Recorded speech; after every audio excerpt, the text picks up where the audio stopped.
بسم اللہ الرحمن الرحیم۔ السلام علیکم۔ حضرت حذیفہ رضی اللہ عنہ بیان کرتے ہیں، لوگ رسول اللہ صلی اللہ علیہ وسلم سے خیر کے متعلق دریافت کیا کرتے تھے، جبکہ میں آپ سے شر کے متعلق اس اندیشے کے پیش نظر پوچھا کرتا تھا کہ وہ کہیں مجھے اپنی گرفت میں نہ لے لے۔ وہ بیان کرتے ہیں، میں نے عرض کیا، اللہ کے رسول، ہم جاہلیت اور شر میں مبتلا تھے، اللہ نے ہمیں اس خیر سے نواز دیا، کیا اس خیر کے بعد کوئی شر بھی آئے گا؟ آپ صلی اللہ علیہ وسلم نے فرمایا، ہاں، لیکن اس میں کمزوری ہوگی۔ میں نے عرض کیا، اس کی کمزوری کیا ہوگی؟ آپ صلی اللہ علیہ وسلم نے فرمایا، کچھ لوگ میری سنت اور میرے طریق کے خلاف چلیں گے، ان کی بعض باتوں کو تم اچھا سمجھو گے اور بعض کو برا۔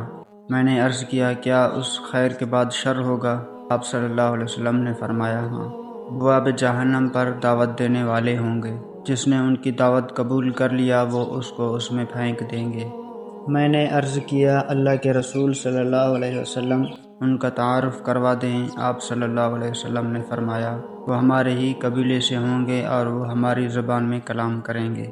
میں نے عرض کیا، اگر اس زمانے نے مجھے پا لیا تو آپ مجھے کیا حکم فرماتے ہیں؟ آپ صلی اللہ علیہ وسلم نے فرمایا، مسلمانوں کی جماعت اور ان کے امیر کے ساتھ لگ جانا۔ میں نے عرض کیا، اگر ان کی جماعت نہ ہو اور نہ ان کا امام ہو تو پھر کیا کروں؟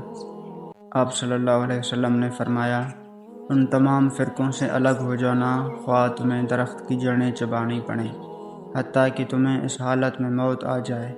اور صحیح مسلم کی روایت میں ہے، فرمایا، میرے بعد حکمران ہوں گے جو نہ تو میری ہدایت و طریق سے رہنمائی لیں گے اور نہ میری سنت کے مطابق عمل کریں گے، اور ان میں سے کچھ لوگ ایسے ہوں گے جن کے ڈھانچے انسانی اور دل شیطان ہوں گے۔ حضرت حذیفہ رضی اللہ عنہ بیان کرتے ہیں، میں نے عرض کیا، اللہ کے رسول، اگر میں یہ صورتحال دیکھوں تو کیا کروں؟ آپ صلی اللہ علیہ وسلم نے فرمایا، امیر کی بات سننا اور اس کی اطاعت کرنا۔ اگر تجھے مارا جائے اور تمہارا مال لے لیا جائے، تم سنو اور اطاعت کرو۔